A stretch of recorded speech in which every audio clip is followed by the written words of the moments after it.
Bom dia, crianças! Hoje é quinta-feira, vamos para a nossa terceira aula da oitava semana de aulas remotas, tá? Então, vamos cuidar que hoje vai ser uma aula um pouquinho demorada, mas vai dar tudo certo. Então, ser criança é ser feliz, é brincar e sonhar dormindo ou acordada, tá bom?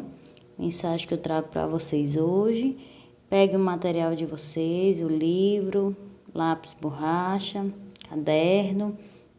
Vamos nos animar, vamos agradecer a Deus por mais um dia de vida, de saúde, tá bom? E vamos começar a nossa aula.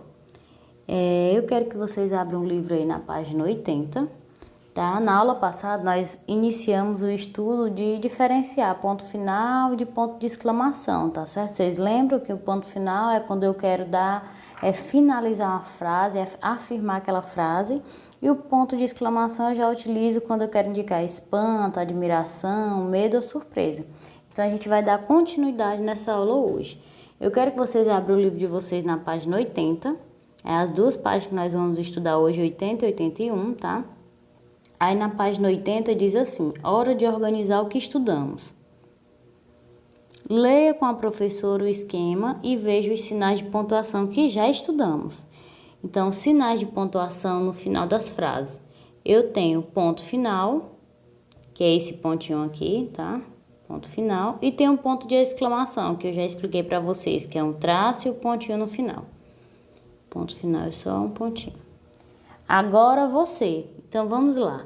Leia a fábula a seguir. O cachorro e o pedaço de carne. Um cão atravessa um riacho com um pedaço de carne na boca. Quando viu seu reflexo na água, pensou que fosse outro cão carregando um pedaço de carne ainda maior. Soltou então o pedaço que carregava e se jogou na água para pegar o outro. Não ficou nem com um e nem com o outro, pois o primeiro foi levado pela correnteza e o segundo não existia. Moral da história: o que a moral nos ensina? Ela nos traz ensinamento, alguma lição, né? Então, a moral dessa fábula aqui, ela diz que não se deve deixar o certo pelo duvidoso. Então, é um ensinamento. Ele imaginou que tivesse outro e por ganância, ambição, ele foi largar o que ele tinha para correr atrás do outro. Terminou que ele não ficou com nenhum e nem outro, tá certo? Então, o que é que vocês vão fazer? Copie a moral da fábula, depois converse com seus colegas sobre o que essa moral pretende ensinar. Então, vocês vão copiar essa moral aqui, nessas linhas, ó. Vocês vão copiar aqui nessas linhas e você, mais seu responsável, vão dizer o que essa moral quis ensinar, tá? Eu aprendi isso, eu aprendi aquilo com essa moral, tá certo? Somente isso. Segunda questão. Pinte no texto os espaços que marcam o início de cada parágrafo, depois complete. Esse texto tem... Aí você vai colocar o número aí nesse quadradinho. Então, você vai voltar aqui no texto, você vai contar quantos espaços tem aqui, ó. E aí, depois que você contar... Opa, voltou, desculpa aí, gente. Então, depois que você pintar, na verdade, você vai voltar aqui no quadrinho e vai completar aí, tá bom? Página 81. Agora nós vamos para a terceira questão. Agora é sua vez de ler trechos da fábula. Letra A. Quando for chamado, lê em voz alta, seguindo a indicação de como ler. Depois coloque o ponto adequado no final de cada frase. Então, você vai ler para sua mamãe, para o seu responsável, tá? Você vai ler de uma forma muito séria. Então, vamos lá.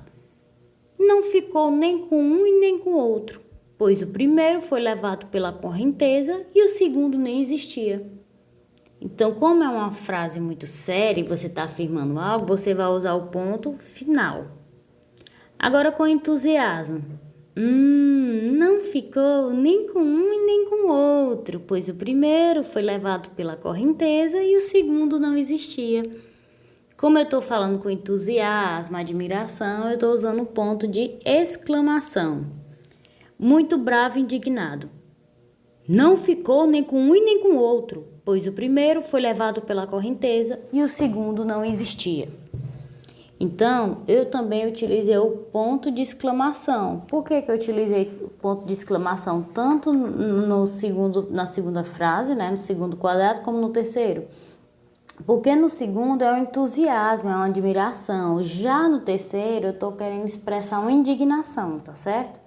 Então, você vai mudando conforme vai solicitando aí a questão. É só para vocês lerem mesmo. B. Converse com os colegas sobre as diferenças de sentido que os pontos fizeram no final das frases. Então, você vai conversar aí com o seu responsável. Qual foi a diferença? O que foi que você viu? Tá? Podem colocar aí nesse espaçozinho da letra B. Ou, se preferirem, vocês respondem no caderno, tá bom? Então, vamos lá. Gente, esse assunto sinônimos e antônimos é um assunto que a gente já estudou, mas esse livro, o de português, o Ápice, ele fica sempre trazendo uma retomada aos assuntos. Para quê? Para que a criança não caia no esquecimento e sempre lembre do que foi estudado. Então, a gente já estudou, mas a gente vai fazer uma retomada para que vocês não possam esquecer, tá bom? Então, vamos lá. Sinônimos e antônimos. A lebre e a tartaruga apostaram a corrida para ver quem era mais veloz. Veloz aí, gente, quer dizer rápido ou ligeiro, tá aqui, ó. Própria explicação. Essas três palavras são chamadas de sinônimos. Por quê? Porque eles têm significado semelhante. Veloz é a mesma coisa que rápido, que ligeiro. Rápido é a mesma coisa que ligeiro e que veloz. Ligeiro é a mesma coisa que veloz e que rápido. Então, são três palavras que têm significados semelhantes. Se vocês verem, ó, sinônimos começa com S e semelhante também. Então, ó, para vocês não esquecerem, sinônimos tem o S, então sinônimos é o quê? Semelhantes, também começa com a letrinha S. É só uma dica para vocês não esquecerem, tá bom? Agora relembre como eram diferentes a tartaruga e a lebre. Um era ao contrário da outra. Então, a tartaruga, ela era lenta, enquanto a lebre era rápida. A tartaruga, ela era vagarosa, enquanto a lebre, veloz. A tartaruga era demorada, enquanto a lebre, apressada. A tartaruga não tinha velocidade, enquanto a lebre tinha velocidade. Então, o que é que elas são? Ao contrário uma da outra. Se elas são ao contrário uma da outra, elas são palavras o que? Antônimas. Essas palavras que indicam o sentido contrário são chamadas de antônimas. Então, sinônimas, a gente aprendeu que sinônimas é a mesma coisa de semelhantes e antônimas é a mesma coisa de contrário, diferente, tá certo? Então, não se esqueçam. Vamos lá para a página 82 agora, nós vamos realizar a atividade. Então, vamos lá. Primeira questão. Vamos brincar de ser do contra. Para cada palavra destacada a seguir, dê um antônimo, isto é, outra palavra de sentido contrário. Então, eu gosto de escuro. O contrário de gosto de escuro é gostar de... Eu vou responder a letra A para vocês. Claro. Tá? Claro. Aí vocês vão fazer a letra B e a letra C. Eu gosto de lugar alto. O contrário de gostar de lugar alto, ele gosta de lugar o quê? Vocês vão pôr aí na linha. Eu gosto de brinquedos pequenos. O do contra gosta de brinquedos? Certo. Segunda questão. Escreva os sinônimos. Os sinônimos de alegre, eu vou dizer aqui um para vocês. Alegre, feliz, tá? Letra B, pavor. Letra C, esperta. Letra D, belo.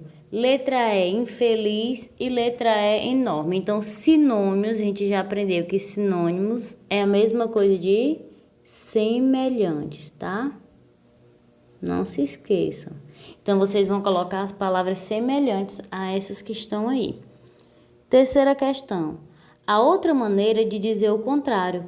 Para descobrir, pinte a palavra que está dentro daquela que é seu antônimo. Então, vamos lá. Incompleto, imperfeito, impuro e incerto. Então, o que é que eu quero que vocês façam? Vocês vão pintar a palavra que está dentro daquela que é seu antônimo. Então, eu tenho incompleto. Qual é o antônimo de incompleto? Completo. Então, eu vou pintar a palavra completo. Tá certo? Então, vocês vão fazer isso com as outras palavrinhas.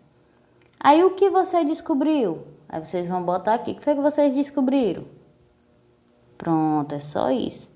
Então, gente, é só isso. Atividade para casa. Vocês vão ler e responder as páginas que eu acabei de explicar, que é 80, 81 e 82 do livro de português, tá?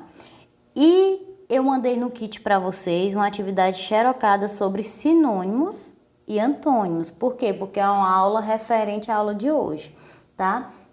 As atividades xerocadas da semana passada eu trouxe muita leitura e interpretação de texto. Por quê? Porque eram textos que foram passados na TV. Então, se você assistiu à TV, você ia conseguir responder de boas questões. Se não, eu deixei um textinho lá para vocês lerem e interpretar, tá bom? E treinar a leitura. Por meus amores, muito obrigada por ter ficado comigo aqui até o final dessa aula. Peço muito a Deus que abençoe todos vocês com muita saúde, muita segurança, muita paz, muita aprendizagem, tá? Vocês e a família de vocês. Não precisa enviar atividade xerocada, somente a foto das páginas do livro. E eu aguardo vocês amanhã na nossa próxima aula, tá bom? Um beijo, tchau, tchau.